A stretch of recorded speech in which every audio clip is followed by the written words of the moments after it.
رات کے تقریباً 12:30 بجے کا ٹائم ہوتا ہے. میرے والد صاحب کی مجھے کال آتی ہے اور وہ کہتے ہیں فوراً میرے کمرے میں جاؤ اور وہاں پر پیلے ڈبے کے پیچھے فراری کی چابی پڑی ہوگی, جلدی سے وہ اٹھاؤ اور فراری لے کے 5 منٹ کے اندر میرے پاس پہنچو, مجھے تمہارے سے ایک کام ہے. لیکن اب سب سے بڑا سوال یہ پیدا ہوتا ہے کہ میرے والد صاحب نے اتنی رات کو اچانک مجھے کیوں بلایا اور بعد میں مجھے اس گاڑی میں کیوں بٹھا کے گئے. یہ تو آپ کو ولاگ دیکھ کے پتہ لگ جائے گا, لیکن میں کافی زیادہ پریشان ہو گیا تھا اور میں اپنی والدہ کو بھی آگے سارا کچھ بتا دیتا ہوں. خیر یہاں پر چابی لے کے میں فوراً فراری کے پاس آتا ہوں تو اس کو بھی ہینڈل لاک لگا ہوا ہوتا ہے. میں جلدی سے اس کو لاک کھولتا ہوں اور اس کے اوپر بیٹھ کے اپنے چھوٹے بھائی احمد کو بھی بلا لیتا ہوں کہ تو بھی میرے ساتھ آ جا, اور اس کو بٹھا کے اب میں جا رہا ہوں تو اپنے والد صاحب کی طرف. خیر اس سے پہلے کہ آپ لوگ ولاگ کی گہرائیوں میں گم ہو جاؤ, میں کافی دنوں سے نوٹس کر رہا ہوں کہ آپ میں سے کچھ لوگ نہ تو ولاگ کو لائک کرتے ہیں, نہ کامنٹ کرتے ہیں اور پورا بھی نہیں دیکھتے. یار کائنڈلی یہ 3 کام تو بھائی لازمی سے کر ہی دیا کرو. خیر یہاں پر پھر 3.5 کلومیٹر کا سفر کرنے کے بعد میں اپنے والد صاحب کی بتائی ہوئی جگہ پر پہنچ جاتا ہوں اور یہاں کھڑے ہو کے تھوڑی دیر انتظار کر ہی رہے ہوتے ہیں کہ سامنے سے میرے والد صاحب بھاگتے ہوئے آتے ہیں اور مجھے کہتے ہیں تو اس بچے کو ساتھ کہاں لے کے آ گیا ہے. اب یہاں پر پہلے تو میں اپنے والد صاحب کو سلام کرتا ہوں اور کہتا ہوں کہ میں تو آپ کے ساتھ گاڑی پر چلا جاؤں گا, لیکن پیچھے سے فراری یہیں کھڑی رہ جائے گی اور چوری ہو جائے گی, اسی لیے میں اس کو ساتھ لے کے آیا ہوں, یہ واپسی فراری کو لے کے گھر جائے گا. خیر یہاں پر احمد کو گھر روانہ کرنے کے بعد میں اپنے والد صاحب کا پیچھا کرتے ہوئے اس گاڑی تک پہنچ جاتا ہوں. میرے والد صاحب آگے بیٹھتے ہیں اور میں پیچھے بیٹھ جاتا ہوں اور یہ گاڑی پتہ نہیں کون سی ہے, اس کا تو بھائی مجھے بالکل بھی اندازہ نہیں ہو رہا. خیر گاڑی کے اندر بیٹھتے ہی سامنے ڈرائیور والی سیٹ پہ حافظ یونس صاحب بیٹھے ہوتے ہیں جو میرے والد صاحب کے کافی اچھے دوست ہیں. میں جلدی سے ان کو سلام کرتا ہوں اور اب ہم جا رہے ہوتے ہیں حاصل پور کی طرف, کیونکہ میرے والد صاحب نے ابھی مجھے اتنا ہی بتایا ہوتا ہے. اور یہاں پر جیسے ہی ہم جا رہے ہوتے ہیں تو سامنے بھائی ٹریفک پولیس والوں نے ایک آلٹو گاڑی اٹھائی ہوئی ہوتی ہے اور بہاولپور سے حاصل پور تک کا سفر بھی تقریباً 30 سے 35 کلومیٹر کا ہے. تو یہاں پر میرے والد صاحب کے دوست 160 کی سپیڈ میں گاڑی بگاتے ہیں اور پہلے تو ہم یہ ٹول پلازا کراس کرتے ہیں اور پھر پہنچ جاتے ہیں ہم اپنی ڈیسٹینیشن پر. خیر یہاں پر آ کے میں فوراً گاڑی سے باہر نکل کے اپنی تشریف کو آرام دیتا ہوں. اور یہ گاڑی دیکھو بھائی کون سی ہے, اس کا سائن دیکھ کے مجھے سمجھ نہیں آ رہی, لیکن آپ لوگ مجھے کامنٹ کر کے لازمی بتانا. خیر یہاں پر گاڑی سے اترنے کے بعد سامنے کچھ مولوی حضرات ہمارے استقبال کے لیے کھڑے ہوتے ہیں. میرے والد صاحب جلدی سے ان کے ساتھ جاتے ہیں اور یہاں پر پتہ نہیں ولاگ بنانا مناسب تھا کہ نہیں, لیکن میں چھپ چھپ کے پھر بھی بنا رہا ہوتا ہوں. اور یہاں پر جیسے ہی میں اسٹینڈ سے اندر داخل ہوتا ہوں تو سامنے تو بھائی کافی زیادہ پیاری اللہ رسول کی محفل سجی ہوئی ہوتی ہے, یہ چیک کرو. اور یہاں پر میرے والد صاحب بھی اسٹیج پر مہمان خصوصی بن کے بیٹھے ہوتے ہیں. میں انہیں کہتا ہوں کہ اگر میں اسٹیج پہ بیٹھ جاؤں کوئی مسئلہ تو نہیں ہے, وہ کہتے ہیں آپ بھی بیٹھ جاؤ کوئی مسئلہ ہی نہیں ہے. اور یہاں پر جیسے ہی میں اسٹیج پر بیٹھتا ہوں تو سامنے یہ بھائی کھڑے ہوتے ہیں جو ایک نعت خواں کو انوائٹ کرتے ہیں اور وہ نعت خواں آ کے یہاں پر اتنی پیاری نعتیں پڑھتے ہیں, بھائی آپ لوگ اپنے کانوں سے سن لو.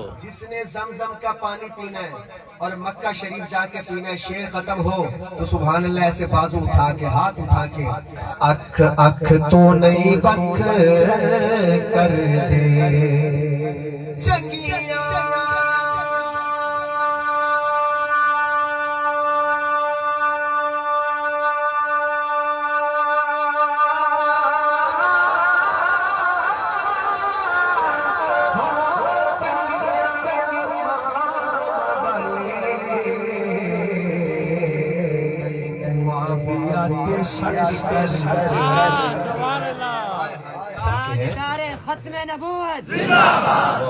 خیر یہ نعت خواں بھائی یہاں بیٹھ کے تقریباً 1.5 گھنٹہ ہمیں نعتیں سناتے ہیں اور ان کی نعتیں سن کے بھائی میں تو کافی حیران ہو رہا تھا, مجھے کافی زیادہ پسند آ رہی تھی. اور تھوڑی دیر کے بعد یہ بیان کرنے کے لیے یہ مولانا صاحب آتے ہیں, میں بھی پھر یہاں پر تھوڑی دیر بیٹھ کے ان کا بیان سنتا ہوں اور اس کے بعد اپنی جوتی ڈھونڈنے کے لیے آ جاتا ہوں اس جوتیوں کے مجمع میں. اور یہاں پر جلدی سے اپنی جوتی ڈھونڈ کے میں اپنے والد صاحب کے پاس آ جاتا ہوں اور اب ہم جا رہے ہوتے ہیں سیدھا گھر کی طرف. اور آپ لوگ مجھے کامنٹ کر کے لازمی بتانا کہ آپ لوگوں کو ایسی اللہ رسول کی محفلوں میں جانا پسند ہے کہ نہیں. بھائی مجھے تو بھائی بہت زیادہ پسند ہے.